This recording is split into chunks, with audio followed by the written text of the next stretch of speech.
안녕하세요. 크리스천 영상학교 운영하는 신목사입니다. 오늘은 성령께서 말씀하신 귀신의 비밀 21번째 시간으로 장신에 있는 귀신인 자들은 성경을 주로 눈으로 보게 하고 지식으로 보게 한다 라는 점으로 생각해 볼게요. 지금은 고인이 되었지만 예전에 귀신에 대한 여러 권의 책을 써서 베스트셀러가 된 목사가 있어요.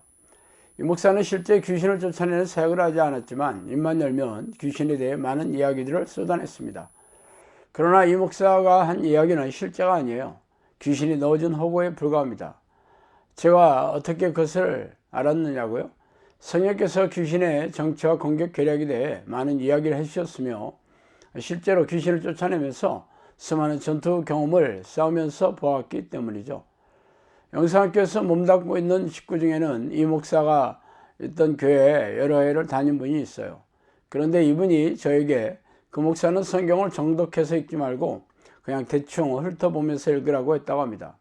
그런 독서 방법이 영어로 읽는 것이라면서 말이죠. 그 이야기를 처음 들었을 때 헛웃음만 나왔으며 말도 안 되는 이야기를 왜 지어내는지 도통 이해할 수가 없었어요. 그러나 성령께서는 귀신들이 성경을 눈으로 보게 하고 지식으로 쌓아두게 한다는 말씀을 들었을 때 비로소 이해가 되었습니다. 귀신들은 성경 말씀을 가슴으로 받아들여 말씀대로 사는 것에 대해 무한한 공포심을 가지고 있어요. 왜냐하면 하나님 말씀으로 존재감을 드러내시는 분이기 때문이죠. 그래서 성경을 정독해서 성령이 주시는 깨달음으로 가슴에 내려온다면 필시 하나님의 능력이 나타나서 자신들의 정체를 발견하고 내어 쫓아낼 것을 두려워하기 때문입니다. 다음으로 성령께서는 귀신들이 욕하고 입으로 상처를 주는 자들이 그 귀신들이 입천장과 잇몸 사이에 많이 붙어 있다고 말씀하셨습니다. 이 말씀을 듣는 즉시 섬뜩한 느낌이 들었어요. 귀신들이 입천장과 잇몸 사이에 붙어 있다는 상상을 해보니 두려움이 엄습해 왔기 때문이죠.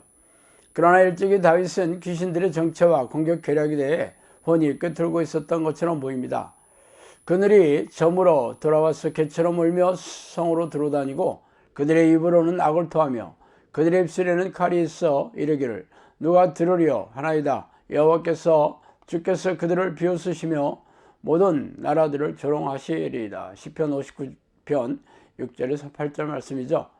다윗은 죄악을 행하는 악인들을 가리켜 개에 비유하였으며 개는 계시록에서 지옥에 던져지는 악인으로 지칭되기도 합니다. 즉 개는 악인을 말하며 그들의 입술에는 칼이 있어서 남에게 욕을 하고 상처를 주어 인격 살인을 하고 있다고 밝히고 있습니다. 이 칼이 바로 귀신들이 수행임을 어렵지 않게 할 수 있죠.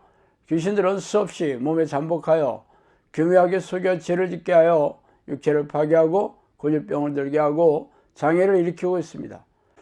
덧붙여 말과 행동으로 다른 사람의 영혼을 파괴하는 일도 서슴지 않아요.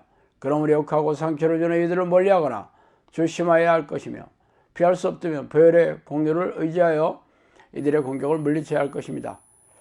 다음으로 성령께서는 기도하는 일꾼들은 지도자급 귀신들을 따로 쓴다고 말씀하셨습니다. 귀신들은 타락한 천사이죠. 천사의 우두머리는 천사장입니다. 하나님의 군대에도 미가엘 천사장 밑에 수많은 천군 천사들로 이루어져 있듯이 악한 영들도 사탄의 충수 밑에 고급영인 마귀들과 하급영인 귀신들로 이루어져 있습니다. 성령께서는 고급영인 마귀가 사람의 머리를 타고 앉아 뇌를 점거하고 조종하면서 하급영인 수많은 귀신들을 불러들여 가슴과 배에 집을 짓게 하고 쇠사슬을 묶어 통제하고 있다고 말씀하셨습니다. 그렇다면 이들이 가장 두려워하는 이가 누구입니까? 바로 하나님이시죠. 그렇게 귀신들은 하나님과 기껏 친밀하게 교제하는 기도를 하는 사람 안에 성령께서 거주하고 있다는 것을 잘 알고 있어요. 그래서 이들이 가장 두려워하는 이들이 성령과 교제하는 기도를 하는 기도자입니다. 하나님은 성령과 깊고 친밀하게 기도하는 이들을 귀신을 쫓아내는 영적 전쟁에 그런 정형사로 사용하고 계시죠. 그러므로 귀신들은 기도하는 일꾼들을 공격하기 위해 탁월한 능력을 가진 고급영인 마귀급의 귀신들을 사용하여 속여서 공격합니다. 기도하지 않은 교인들에게는 기도를 하지 못하게 하는 공격을 주로 사용하지만 기도하는 일꾼들은 이러한 공격에 잘 넘어가지 않으므로 성경 지식을 넣어줘 속이거나 가짜 성령 연사나 신비적인 현상으로 속입니다.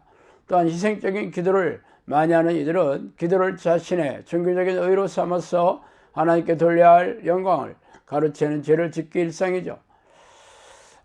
그러므로 기도의 일꾼들에게 영분별의 은사가 없다면 귀신들에게 당하는 일이 허다합니다. 그러므로 기도하는 일꾼들은 영분별 은사를 구해야겠고 성령의 은사나 신비로운 현상, 자기를 조심하고 예수님께서 말씀하신 성령의 열매로 분별하게 힘써야 할 것입니다. 다음으로 성령께서는 썩음이 마실에 이르면 아무것도 할 수 없나니 귀신들도 하나님의 입으로 나오는 말씀으로 무기를 쓴다고 말씀하셨습니다. 귀신들도 성경 말씀으로 속인다면 경악할 교인들이 적지 않을 것입니다. 그러나 이것은 사실이에요. 예수님이 공생애를 시작하기 전에 광야에서 금식하며 기도로 준비하고 있을 때 사탄이 찾아와서 유혹을 할 때 성경 말씀을 인용하여 유혹했던 것을 생각해 보세요. 하나님이신 예수님께 성경 말씀으로 시험한다는 사실이 기가 막히지 않아요? 통일교나 몰몬교도 여러 경전에 성경을 끼워넣고 있으며 이단들도 성경을 인용하되 자의적으로 해석해서 이용하고 있지 않습니까? 바리새인과 서기관들도 당시 성경인 모세오경을 암송해서 백성들에게 가르쳤지만 예수님은 그들을 향해 독사의 새끼라고 저주하였어요. 그러므로 성경 말씀을 줄줄이 앞세우고 가르친다고 해서 그들을 믿지 말고 그들이 말하는 성례나 동기, 목적이 과연 하나님의 뜻인지 날카롭게 분별해야 될 것입니다. 자, 오늘은 여기까지 하겠습니다. 감사합니다.